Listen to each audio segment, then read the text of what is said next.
Oke, untuk yang pertemuan kedua ini, untuk pertemuan yang kedua ini kita masih mempelajari tentang keanekaragaman hayati. Nah, sebelum saya menjelaskan untuk yang materi hari ini, saya mau jelaskan dulu untuk yang tugas yang ketiga, karena tugas yang pertama dan kedua itu di slide yang sebelumnya, tapi mohon maaf karena belum saya share, jadi setelah pertemuan ini nanti akan saya share. Eh, untuk yang keanekaragaman hayati ini nanti untuk tugasnya itu saya akan kasihkan linknya. Nah, nanti saya akan untuk yang tugas yang ketiga ini nanti akan saya kasihkan Google Docs linknya. Nanti Mbak tinggal jawab-jawab aja, isi aja. Nanti tinggal dijawab aja, diisi seperti mengisi Google Docs yang biasanya. Jadi nanti jawabannya semua jawabannya untuk yang di Google Docs itu ada di slide ini. Slide-nya ini agak panjang, sekitar ada 21 slide karena kita kan hanya 3 kali pertemuan, jadi materinya itu saya padatkan. Nah, nanti untuk yang tugas yang ini itu terdiri dari 2 jenis, satu pilihan berganda, satu lagi isian. Nah, caranya gampang, tinggal diisi saja, tinggal dipilih saja untuk yang pilihan berganda. Kemudian untuk yang isiannya, Mbak tinggal mengisi saja. Nanti kalau misalkan ada yang kurang jelas bisa tanya saja, bisa inbox saya. Oke. Nah, sampai di sini mengerti ya, Mbak ya untuk yang tugas 3-nya ini.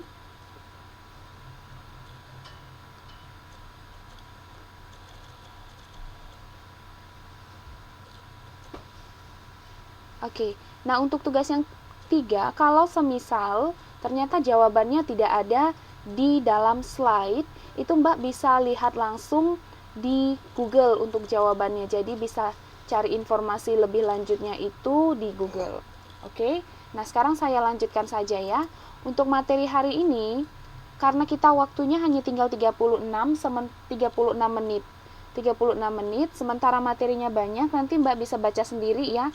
Saya sudah kasih sejelas-jelasnya materi untuk yang hari ini. Sudah? Nah, kita hari ini mau mempelajari tentang dunia hewan dan dunia tumbuhan. Jadi kita hari ini akan mengidentifikasi atau mengetahui jenis-jenis dari hewan dan tumbuhan. Oke, kita mulai dari dunia tumbuhan dulu ya. Untuk yang minggu lalu kita kan sudah mempelajari apa itu keanekaragaman hayati. Untuk yang pertemuan sebelumnya maksud saya. Nah, keanekaragaman hayati sebelumnya itu sudah saya kasih tahu kalau dibagi menjadi 3, mulai dari yang terkecil sampai yang tertinggi atau terbesar. Kalau yang terkecil kita tahu ada keanekaragaman hayati tingkat gen, kemudian lebih besar lagi ada keanekaragaman hayati tingkat spesies, dan lebih besar lagi keanekaragaman hayati tingkat ekosistem. Oke. Nah, sekarang kita masuk ke klasifikasi untuk yang dunia tumbuhan. Nah, dunia tumbuhan ini kita sebut juga dengan dunia plantae. Kita sebut juga dengan dunia plantae. Jadi kalau misalkan bahasa Inggris dari tumbuhan apa? Plant. Sama juga ini dari bahasa Latin. Nah, ciri-ciri dari tumbuhan ini, tumbuhan merupakan organisme yang disebut eukariotik. Apa itu eukariotik? Eukariotik itu artinya memiliki membran sel. Jadi di dalam sel itu ada lagi bagian-bagiannya. Nah, eukariotik multiseluler. Kalau dikatakan multi berarti itu banyak, sementara seluler itu artinya sel. Jadi multiseluler itu artinya organisme yang memiliki banyak sel. Jadi kalau dikatakan tumbuhan itu adalah organisme eukariotik multiseluler, maka tumbuhan itu termasuk organisme yang terdiri atau tersusun dari banyak sel dan memiliki membran sel. Selain itu, tumbuhan juga disebut sebagai organisme autotrof fotosintesis. Nah, autotrof fotosintesis itu apa? Autotrof itu artinya organisme mampu untuk membuat makanannya sendiri. Sementara fotosintesis artinya proses pembuatan makanan dengan sinar matahari yang terjadi di daun. Itu bukan terjadi ya Mbak ya, salah ketik. Jadi fotosintesis itu terdiri dari 2 kata. Yang pertama foto, yang kedua sintesis. Sintesis itu artinya pembuatan mulai dari bagian-bagian disatukan menjadi satu, itu namanya sintesis. Kemudian foto itu artinya matahari. Jadi fotosintesis itu bahan-bahan yang ada dengan bantuan sinar matahari dijadikan sebuah masakan atau dijadikan makanan. Nah, proses fotosintesis ini terjadi di daun dengan bantuan apa? Zat hijau daun atau yang disebut dengan klorofil. Sampai di sini mengerti ya, Mbak ya? Saya lanjutkan lagi.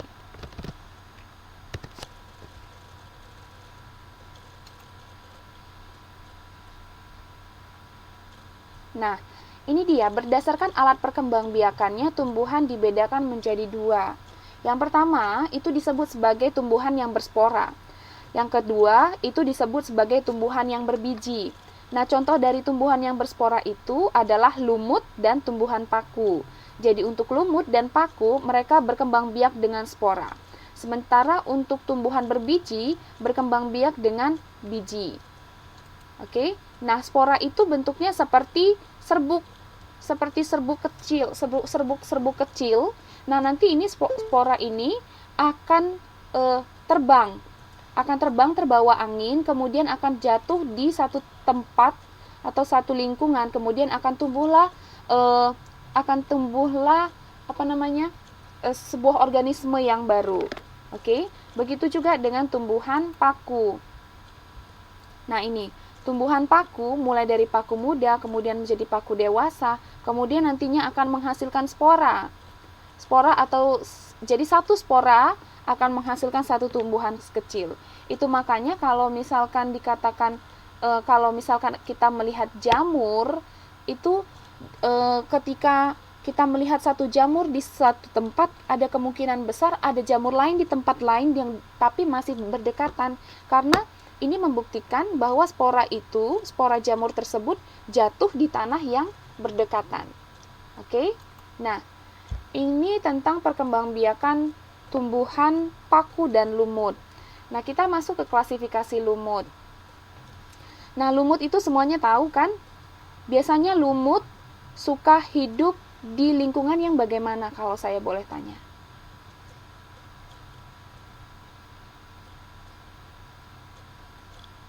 Iya, lumut suka tumbuh di lingkungan yang lembab. Dengan kata lain, lumut ini suka tempat yang banyak yang memiliki banyak kandungan air. Nah, lumut ternyata dibedakan lagi, ada banyak jenis lumut. Nah, ini adalah yang pertama, itu kelas Hepaticeae. Jadi kelas ini memiliki dua fase pertumbuhan. Yang pertama fase sporofit dan satu lagi fase gametofit. Nah, apa itu fase gametofit? Gametofit itu artinya tumbuhan lumut berada pada masa perkembangan di mana bentuknya itu berbentuk seperti lembaran daun tipis. Sudah berbentuk berupa talus yang berbentuk lembaran daun tipis. Nah, ini saya kasih contohnya. Nah, contoh lumut Hepaticeae dalam masa gametofit ini seperti ini. Jadi kalau misalnya kalau misalkan kita menemukan lumut bentuk seperti ini, berarti kita sudah bisa tahu, oh ternyata lumut ini sekarang berada di masa gametofit. Oke? Jadi ciri-cirinya adalah berbentuk talus atau berbentuk lembaran tipis dan berwarna hijau.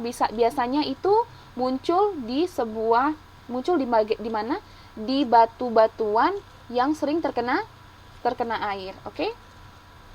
Nah, Selanjutnya ada kelas musci.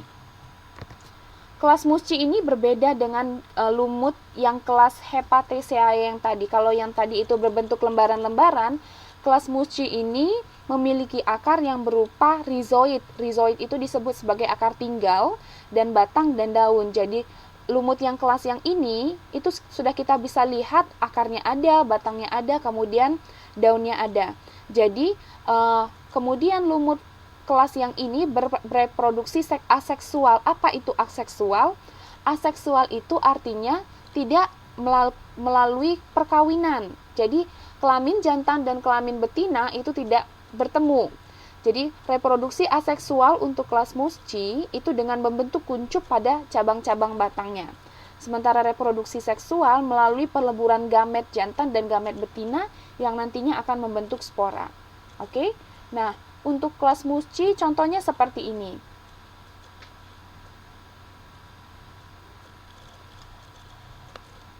Oke, ini dia. Kita sudah bisa lihat berbeda ya untuk yang kelas Hepaticaceae tadi dengan kelas musci. Kelas musci ini kita sudah bisa lihat ternyata musci sudah memiliki akar, kemudian batang dan daun. Jadi kita bisa lihat di sini bentuk yang bagian inilah yang nantinya akan menghasilkan lumut yang baru, yaitu dengan membentuk kuncup pada batang-batangnya. Rhizoid itu artinya akar tinggal. Contoh yang punya rhizoid itu adalah geragih, kemudian arbei.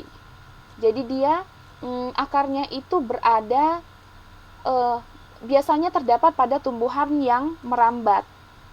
Oke? Nah, ini dia peranan lumut. Jadi lumut ini merupakan vegetasi perintis. Apa itu vegetasi perintis? Jadi kalau misalkan kita lihat ada di dinding yang biasanya terkena air, dinding itu kita tahu terbuat dari batu-batuan. Nah, pada umumnya kalau kita lihat batu itu tidak bisa ditumbuhi oleh tumbuh-tumbuhan, walaupun sebenarnya batu-batuan itu pada dasarnya merupakan tanah yang dikeraskan. Nah, kalau semakin sering terkena air, lumut akan tumbuh. Jadi lama-kelamaan ketika lumut itu semakin banyak tumbuh. Tadi kan kita sudah tahu kalau lumut itu suka tempat yang banyak mengandung air, ya kan? Jadi ketika lumut itu ada di daerah sekitar batu-batuan, maka lumut itu di daerah sekitar lumut itu tinggal banyak terkandung air. Lama-kelamaan batuan yang tadinya keras akan hancur dan dikarenakan kandungan air yang ada di dalam batu. Oke? Nah, jadi tumbuhan lumut merupakan vegetasi perintis. Artinya tumbuhan tersebut mampu menghancurkan batuan menjadi tanah. Nah, selain dari vegetasi perintis, tumbuhan lumut juga disebut sebagai tumbuhan lumut mampu menahan erosi. Apa itu erosi? Ada yang tahu apa itu erosi?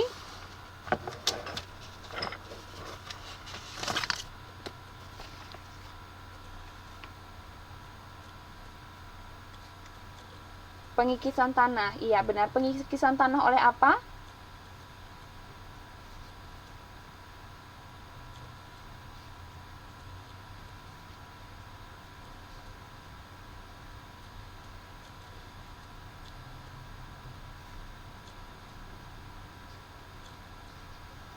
Pengikisan tanah oleh air hujan.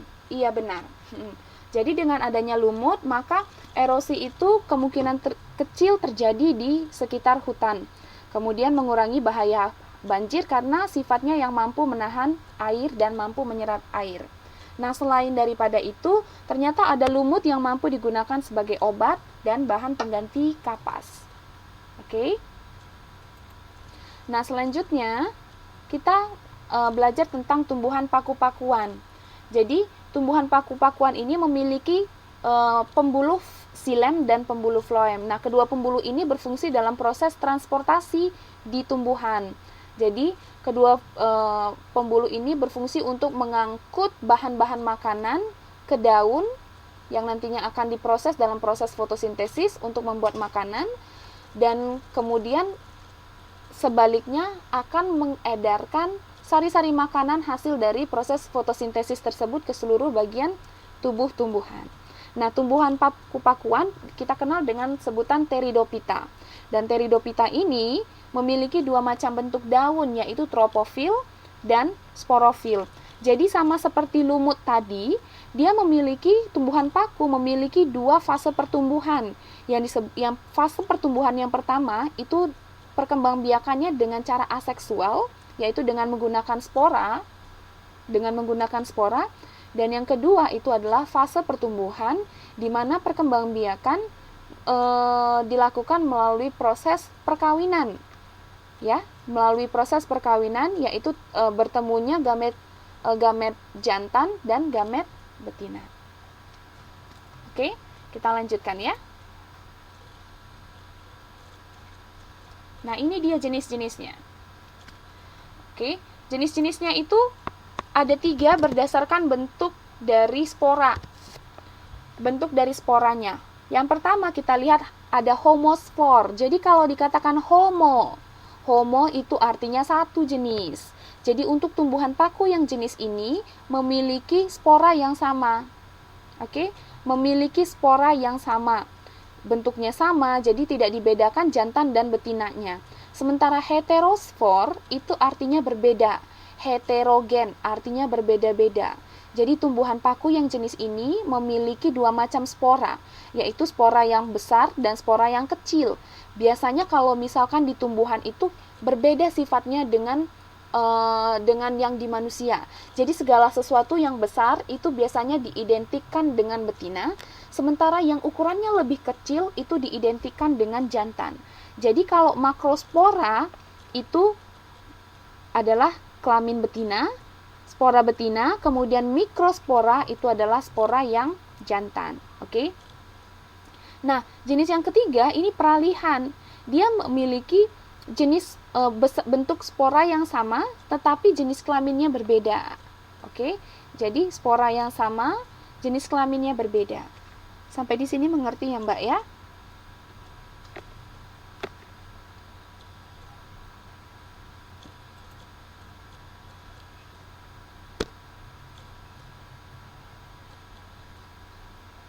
Oke, nah di sini, ini peranan tumbuhan paku.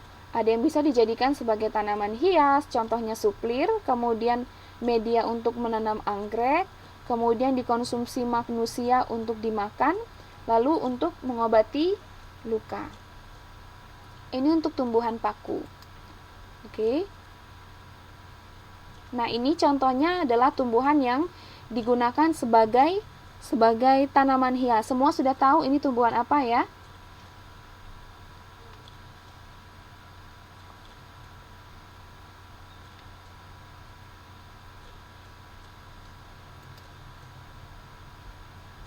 Oke, nah sekarang kita masuk ke tumbuhan berbiji. Tadi kita sudah punya, jadi sudah ada berapa jenis tumbuhan yang sudah kita pelajari. Yang pertama, ada yang tahu ada berapa jenis tumbuhan yang kita sudah pelajari?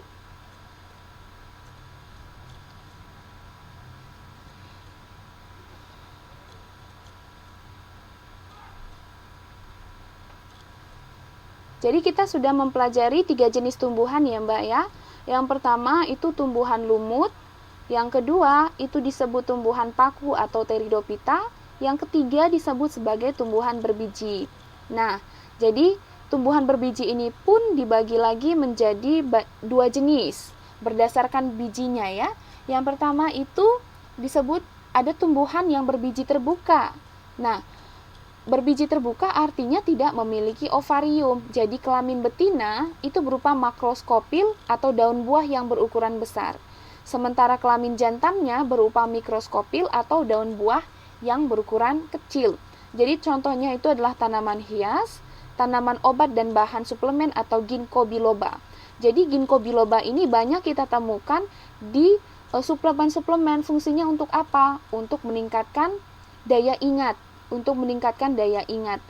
Oke. Nah, kemudian bahan makanan contohnya itu adalah melinjo, dikenal sebagai Gnetum gnemon.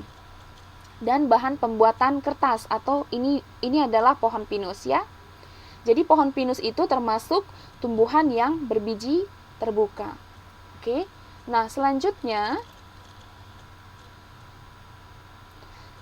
itu tadi kan sudah ada tumbuhan yang berbiji terbuka. Sekarang ini adalah tumbuhan yang berbiji tertutup. Oke. Kemudian tumbuhan berbiji tertutup ini pun dibagi lagi menjadi 2 bagian yang kecil. Yang satu disebut monokotil, yang satu lagi disebut dengan dikotil. Nah, apa artinya mono? Mono itu artinya 1. Di itu artinya 2. Jadi monokotil itu artinya biji yang berkeping tunggal atau berkeping 1. Ciri-cirinya bagaimana? Ciri-cirinya biasanya batang tidak bercabang, kemudian berakar serabut, daunnya biasanya berpelepah atau sejajar, kemudian bagian bunganya berkelipatan 3. Contohnya itu rumput, padi, jagung, kelapa. Jadi kalau misalnya untuk yang biji tunggal itu kita bisa lihat dari bentuk batang dan daunnya yang paling kelihatan. Kalau daunnya itu biasanya panjang dan sejajar. Selain dari padi dan jagung, kemudian rumput, ada lagi yang bisa menyebutkan contoh dari biji tunggal, tumbuhan yang berbiji berkeping tunggal.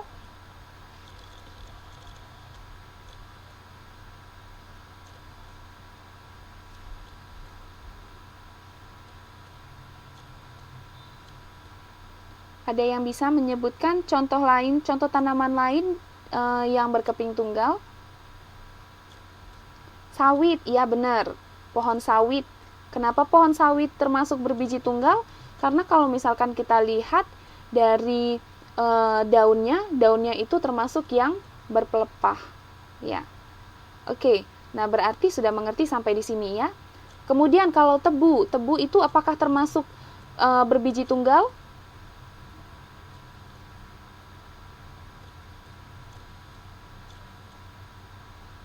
Iya, kenapa berbiji tunggal?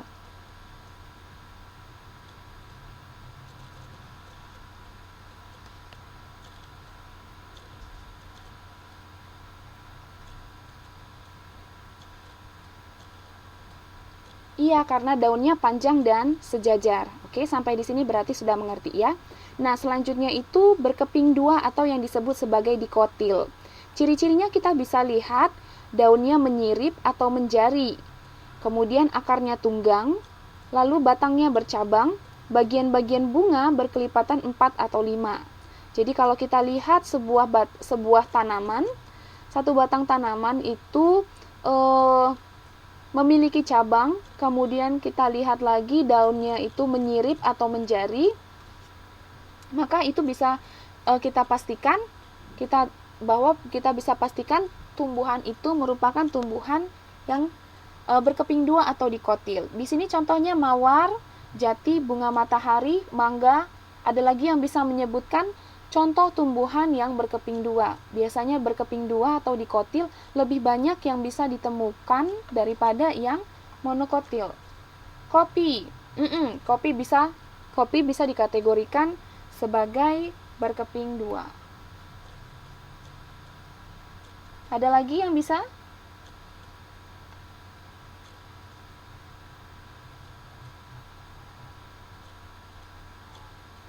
Jambu biji bisa. Oke, berarti sudah mengerti ya sampai di sini ya. Oke. Nah, manggis. Ya, bisa. Nah, sekarang kita masuk ke dunia hewan. Dunia hewan ini kita bisa juga kenal dengan nama animalia. Kalau di dalam bahasa Inggris kita sebut sebagai animal. Oke. Nah, untuk kalau tadi dunia hewan termasuk organisme eukariotik multiseluler. Sekarang saya mau tanya, tadi saya sudah sebutkan apa itu eukariotik, apa itu multiseluler. Saya mau tanya dulu mulai dari yang multiseluler. Apa yang dimaksud dengan multiseluler?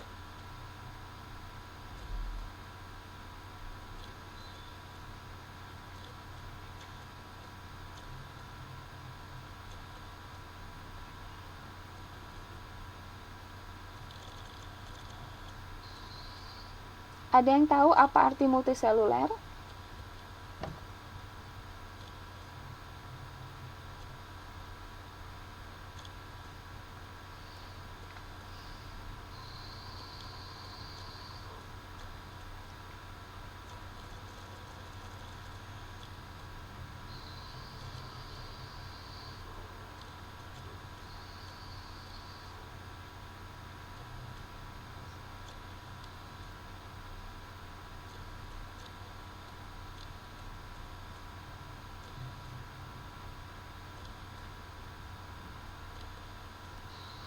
Ayo, eukariotik dan multiseluler. Kalau eukariotik tadi apa? Eukariotik tadi itu artinya sel tersebut memiliki membran sel.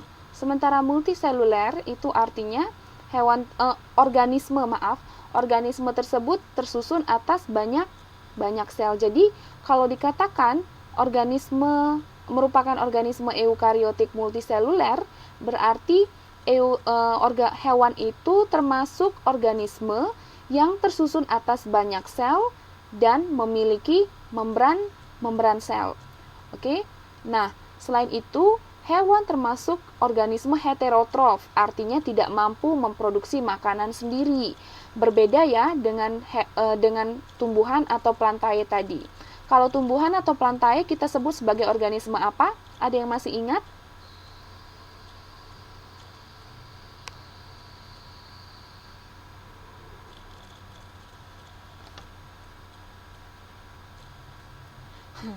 Kalau untuk yang hewan kita sebut sebagai heterotrof, artinya tidak mampu memproduksi makanan sendiri.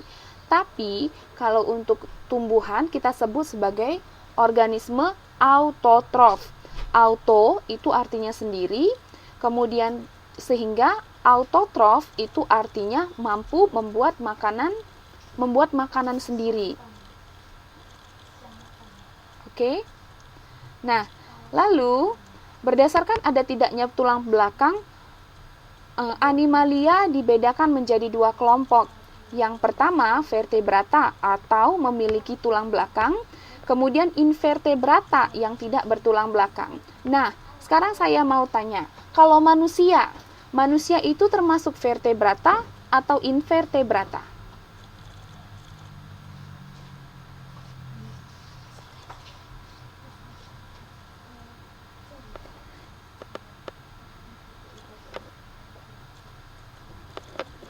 Ayo, kalau misalkan manusia termasuk vertebrata atau invertebrata?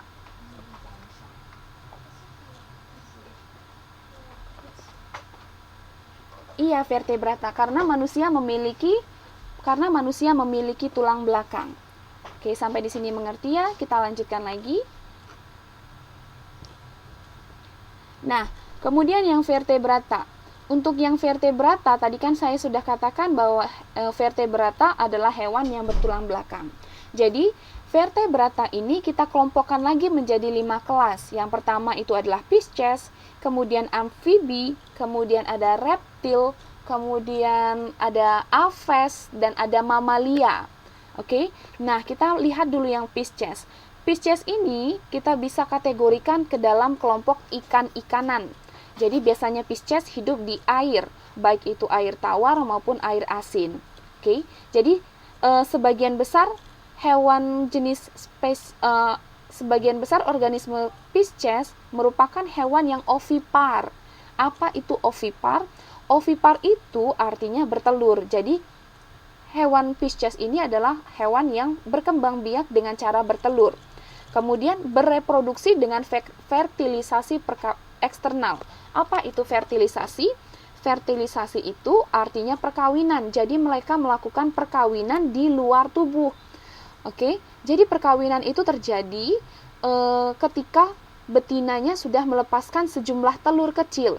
Jadi telur-telurnya itu akan dilepaskan dari luar tubuh. Kemudian biasanya ikan yang jantanlah yang akan menjaga telur-telur tersebut sampai telur-telur tersebut menetas menjadi ikan-ikan kecil yang baru. Oke. Untuk kelompok Pisces contohnya adalah ikan-ikan. Banyak contohnya ya. Ada ikan tuna, ikan hiu, kemudian ikan apa lagi? Ada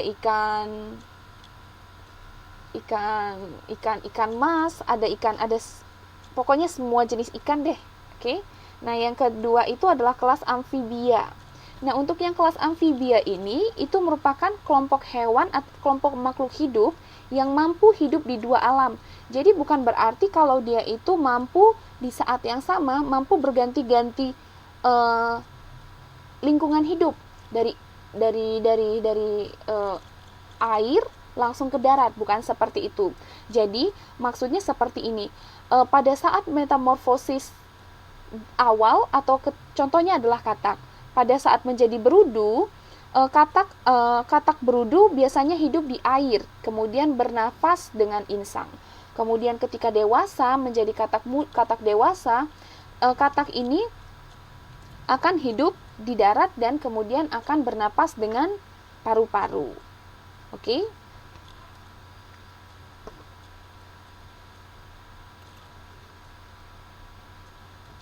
Nah, selanjutnya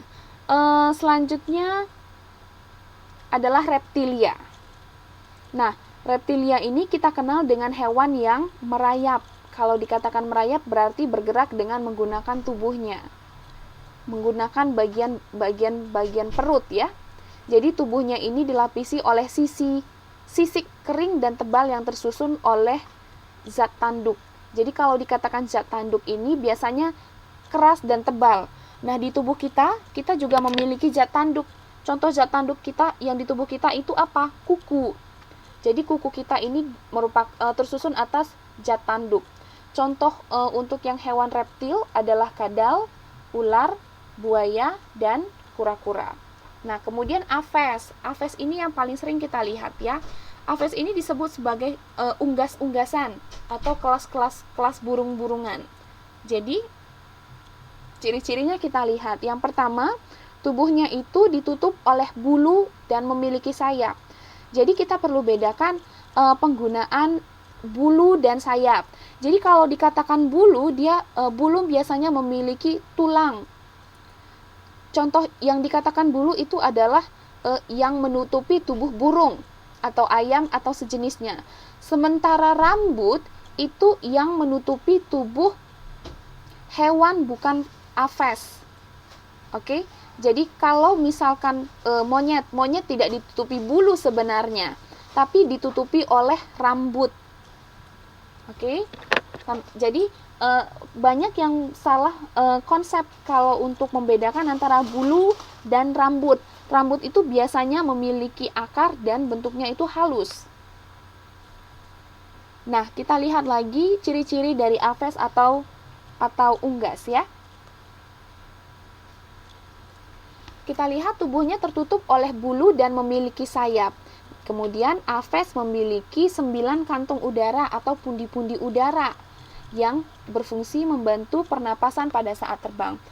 Jadi pada saat aves ini terbang, ternyata mereka itu tidak mampu karena mereka tidak mampu melakukan karena mereka tidak mampu untuk menghirup udara kemudian mengeluarkannya. Jadi proses pernafasan burung ketika berada di udara itu dibantu dengan pundi-pundi udara. Jadi ketika mereka tidak dalam posisi terbang, mereka mengisi paru-paru mereka mengisi pundi-pundi di paru-paru mereka dengan udara.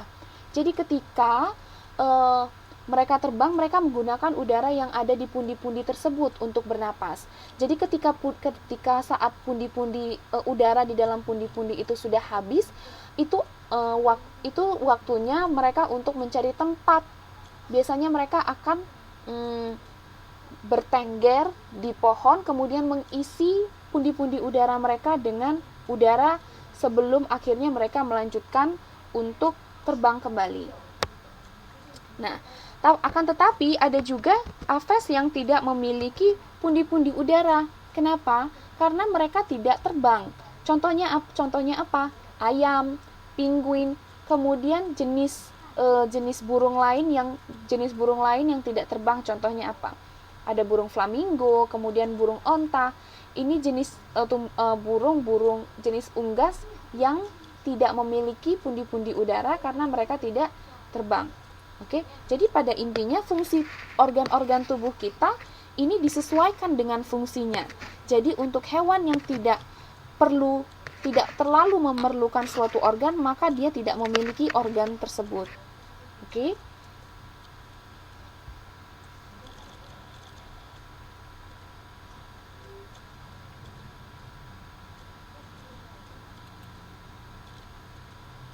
Oke, nah selanjutnya kita lihat lagi yang terakhir. Ini adalah kelompok organisme mamalia. Nah, mamalia ini kenapa disebut mamalia? Karena hewan ini memiliki kelenjar mamae. Jadi kelenjar mamae ini adalah kelenjar yang menghasilkan susu.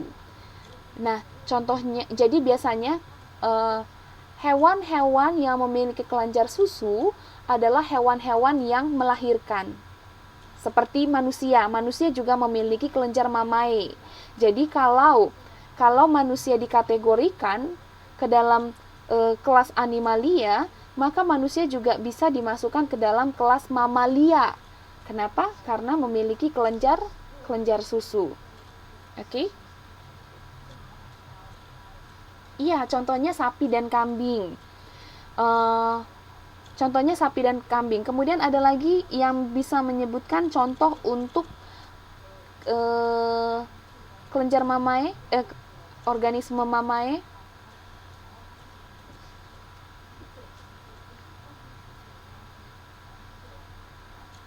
Kucing, benar.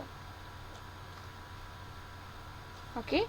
Nah, jadi untuk yang organisme kelompok mamalia, mereka melakukan perkembangbiakan dengan cara vivipar atau melahirkan. Tadi saya ada sebutkan ovipar. Ada yang masih ingat apa itu ovipar?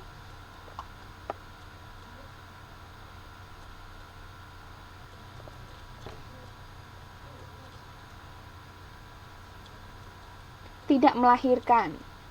Kalau dikatakan tidak melahirkan berarti dia melakukan perkembangbiakan melalui apa? Ovipar. Iya, dengan bertelur. Nah, sebenarnya masih ada lagi satu jenis perkembangbiakan hewan. Itu kita sebut dengan ovovivipar. Itu kita sebut dengan ovovivipar. Jadi untuk yang biasanya melakukan perkembangbiakan ovovivipar itu adalah reptil. Jadi ovovivipar itu artinya adalah perkembangbiakan di mana hewan tersebut bertelur sekaligus melahirkan. Contohnya ular. Jadi si ular tersebut menghasilkan telur. Tetapi telur itu akan pecah di dalam perutnya dan akan menjadi ular-ular yang baru gitu. Jadi proses perkembangbiakannya itu sekaligus terjadi dalam bentuk telur dan dalam bentuk anak. Jadi kura-kura pun termasuk reptil atau yang melakukan perkembangbiakan dengan cara ovovivipar, yaitu bertelur dan melahirkan.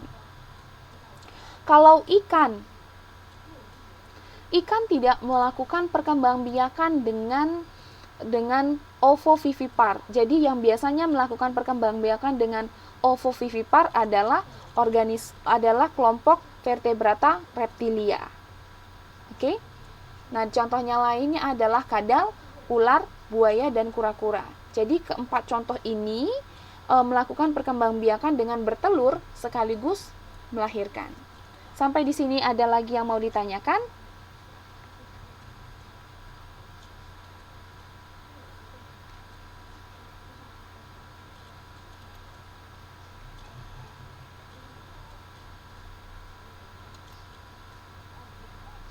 Kiwi itu salah satu contoh dari unggas. Unggas yang tidak bisa yang kita tahu kan kiwi itu semacam buah, tapi ternyata kiwi itu juga merupakan burung, sejenis burung tetapi yang tidak bisa terbang. Oke. Nah, sekali lagi saya jelaskan ya untuk yang tugas 3-nya ini. Jadi untuk tugas yang ketiga itu nanti akan saya sediakan link untuk Google Docs. Jadi tinggal klik saja Google Docs-nya, kemudian nanti tinggal isi saja namanya, kemudian nomor urut, lalu isi dijawab pertanyaannya dengan mengisi atau memilih A, B, C atau D. Nanti tugas itu langsung akan masuk ke email saya. Oke, sampai di sini jelas ya untuk pertemuan hari ini. Ada lagi yang mau ditanyakan, Mbak?